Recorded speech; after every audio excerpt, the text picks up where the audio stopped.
Hello दोस्तों, मेरे channel में आपका स्वागत है।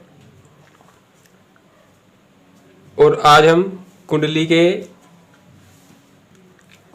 के अलग अलग भावों के बारे में जानेंगे कि किसी कौन सा भाव हमारे लिए अच्छे फल देने वाला होता है, कौन सा भाव हमारे लिए बुरे फल देने वाला होता है, और किस भाव का क्या रोल है, और कौन सा भाव का हमारे जीवन में क्या इम्पोर्टेंस है, क्या महत्व है। तो हम शुरुआत करते हैं।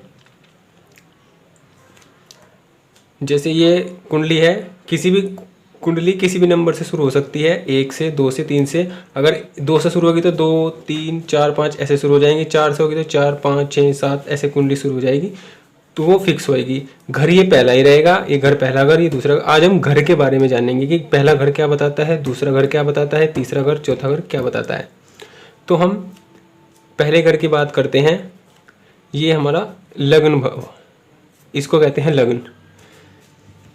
लग्न भाव कुंडली का सबसे इम्पोर्टेंट, सबसे महत्वपूर्ण भाव होता है, जो हमारे शरीर के बारे में, हमारे समाज में प्रतिष्ठा, हमारा सम्मान और हमारा क्या स्टेटस होगा, उसके बारे में हम इस भाव को देखते हैं, इस बारे में जानने के लिए। और कुंडली का एक तो 1 4 7 10 ये कुंडली के होते हैं केंद्र के भाव, पहला, चौथा, 7वां, 10वां। और एक होता है कुंडली का 5वां और 9वां। कुंडली का पहला, 5वां और 9वां, ये हमेशा किसी भी कुंडली हो, कोई भी कुंडली किसी भी नंबर से शुरू हो, हमेशा पहला, 5वां और 9वां ये हमेशा मित्र ग्रह होंगे। और जो कुंडली का पहला घर है वो हमारे साथ लग्नेश बनता है, जो पूरी कुंडली का हीरो होता है, पूरी कुंडली को चलाने का दम, जो जिम्मा जिसके पास होता है, वो कुंडली का लग्न भाव होता है, कुंडली का पहला घर होता है। और पहला घर हमारे लिए सबसे महत्वपूर्ण होता है। अब दूसरे घर की बात आती है।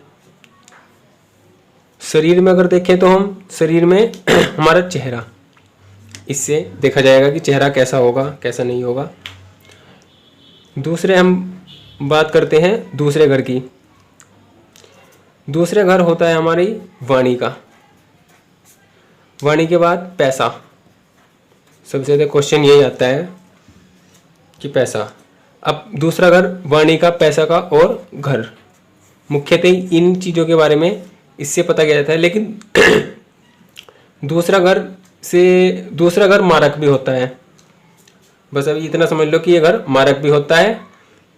और इससे हम पैसा, बोलने का स्टाइल कैसा होगा, आवाज़ कैसी होगी, अच्छी होगी, बुरी होगी, कड़वा बोलेगा, मीठा बोलेगा, ये सब इससे दिख जाएगा दूसरे घर से।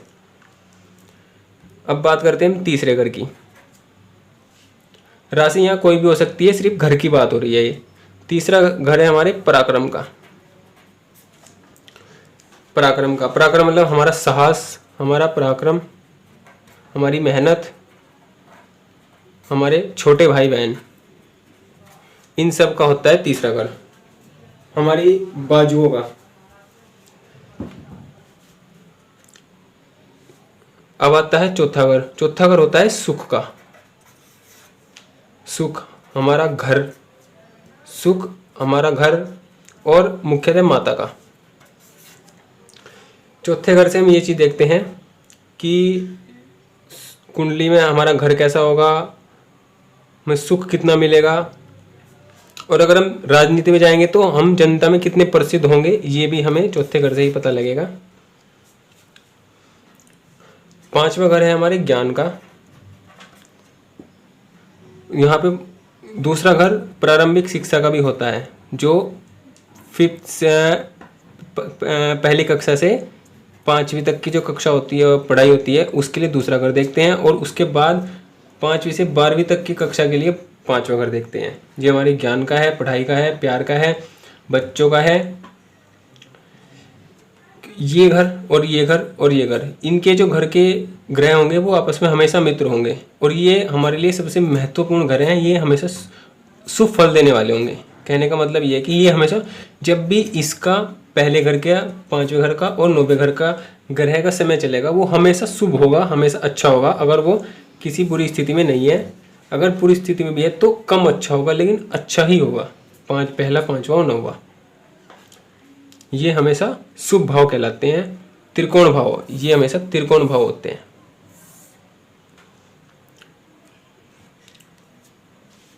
अब बात करते हैं छठे घर की। छठे घर से हम देखते हैं रोग, रिपु, ऋण, नौकरी, लोन, ये सब देखते हैं हम छठे घर से। और सबसे बड़ी चीज़ कंपटीशन।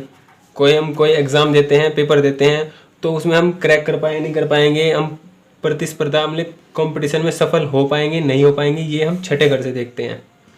छठा घर हमेशा बुरा घर माना गया है। अभी मैं बताऊंगा कि बुरा घर अच्छा घर कौन सा है, लेकिन पहला, पांचवा और नौवा घर हमेशा अच्छा होगा। इसके ग्रह की जो दशा चलेगी वो हमेशा सुफल देने वाली होगी, पहले की, पांचवी की और नौवीं की। अब है सातवां घर। सातवां शादी का, और शादी के बाद ये व्यापार का, मुख्यतः इन चीज़ों का होता है। इससे पता लगता है कि हमारी शादी कैसी होगी, जिससे शादी होगी उसका व्यवहार कैसा होगा, उसकी सोच कैसी होगी, और हमारा बिजनेस होगा तो वो कैसा होगा। लेकिन ये भी मारक भाव होता है क्योंकि ये हमारे बिल्कुल सामने होता है। ये लगन, लगन मतलब हम, और हमारे बिल्कुल सामने। ये आठवां घर है। आठवां घर दुख का होता है, मृत्यु का होता है, अस्पताल का, लड़ाई झगड़े, कोर्ट केस। कोर्ट केस इससे भी देखते हैं और इससे भी देखते हैं, लेकिन मुख्यतः इसे देखते हैं बस। अस्पताल, एक्सीडेंट, इन चीज़ों का होता है। कॉमन सेंस, अगर पॉजिटिव की बात करें तो कॉमन सेंस का होता है। अब आ जाओ नाइन्थ हाउस पे। नाइन्थ हाउस, एक बात ये भी है कि जब छठे घर का जो आएगा वो आएगा, छठे घर का जो ग्रह का जब समय आएगा तो वो अच्छा नहीं होगा, उसको अच्छा नहीं कहती है। आठवां घर भी उसी में से आएगा। आठवें घर का भी जो ग्रह होता है, आठवें घर के जो स्वामी का जो ग्रह होता है उसका जब समय आएगा वो भी अच्छा नहीं होगा, क्योंकि ये बुरा घर है। छठा, आठवां और 12वां ये हमेशा बुरे घर माने जाते हैं। 12वें भी आएंगे भी। अब नाइन्थ होता है हमारे भाग्य का, हमारे धर्म का, हमारी उच्च शिक्षा का, और पिता का भी होता है। विदेश यात्रा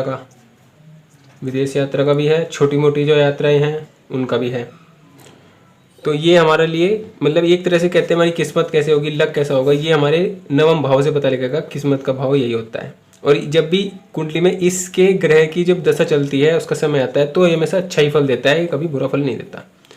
ये 10वां घर है। ये हमारे कर्म का, हमारा जो कर्म कैसा होगा। कर्म मतलब कि हम जो नौकरी करेंगे वो कैसी नौकरी करेंगे, बिजनेस करेंगे तो कैसा करेंगे, अच्छा करेंगे, बुरा करेंगे, उसमें सफल हो पाएंगे नहीं होंगे। पिता का भाव भी होता है, क्योंकि ये माता का है तो सामने पिता का भाव होगा। पिता के 2 भाव माने जाते हैं, मुख्यतः ये है, लेकिन ये भी हम देखते पिता के लिए देखते हैं। ये हमारा है लाभ भाव। लाभ भाव का मतलब ये है कि हम कोई भी काम करेंगे जिंदगी में तो हमें कितना उससे लाभ होगा। देखो, ये पैसे का है, ये लाभ का है। पैसे का मतलब ये कि हमारा बैंक बैलेंस, ये हमारा बैंक बैलेंस है, और ये हमारा है लाभ। लाभ का मतलब यह है कि पैसे आएंगे और जाएंगे। ये मुख्यतः लाभ का है। किसी भी तरह का लाभ हो, जो भी ग्रह बैठेगा वो उसी तरह का वो लाभ देगा। किसी भी तरह का लाभ देखना हो तो हमें इस घर से देखते हैं। अब है 12वां घर। 12वां घर है मुख्यतः हमारे खर्चे का। खर्चा किसी भी तरह का सकता है, हमारे शरीर का भी हो सकता है, हमारे पैसे का हो सकता है, हमारे समय का हो सकता है, चाहे कोई भी खर्चा हो वो हम यहाँ से देखते हैं 12वें घर से। और जब छठे, 8वें और 12वें घर का जब समय, ग्रहों का समय आता है तो वो हमेशा ही बुरा होता है, वो कभी भी अच्छा नहीं फल नहीं देता। लेकिन पहले का, 5वें का और 9वें का जब भी समय आएगा वो हमेशा अच्छा ही देगा। अब बात करते हैं इन चारों घर की जो केंद्र के हैं। तो एक मैंने आपको बताया था कि ग्रह में एक मित्र होते हैं, एक शत्रु होते हैं। इनमें से क्या होता है कि जब अगर, वैसे तो ये भी अच्छा ही फल देते हैं, लेकिन अगर ये लग्नेश है, और लग्नेश के मित्र इसमें बैठेगा, इसमें बैठेगा या इसका होगा, तो वो ज़्यादा अच्छा फल देगा। अदरवाइज अगर लग्नेश का वो मित्र नहीं है तो वो इतना अच्छा फल नहीं देगा इन घर में। बड़े इंपॉर्टेंट घर हैं ये भी, पता लगेगा अभी धीरे धीरे आगे अगली वीडियो में पता लगेगा। अगली वीडियो में हम जानेंगे कि हर प्रत्येक ग्रह के लिए कि कोई ग्रह इसमें बैठेगा तो क्या फल देगा, इसमें बैठेगा तो क्या फल देगा, इसमें बैठेगा तो क्या फल देगा। अब हम अलग अलग भावों में अलग अलग ग्रहों के बारे में जानने का प्रयास करेंगे। आज हमने जाना कि कौन कौन से ग्रह, कौन कौन से घर का क्या मतलब होता है, कौन सा हमारे लिए अच्छा होता है। हमारे लिए अच्छा एक तो पहला, 5वां और 9वां, उसके बाद 11वां, 10वां, चौथा, दूसरा, और बस ये 6, 8वां और 12वां ये हमेशा खराब घर होते हैं, ये इनका रिजल्ट हमेशा खराब होता है।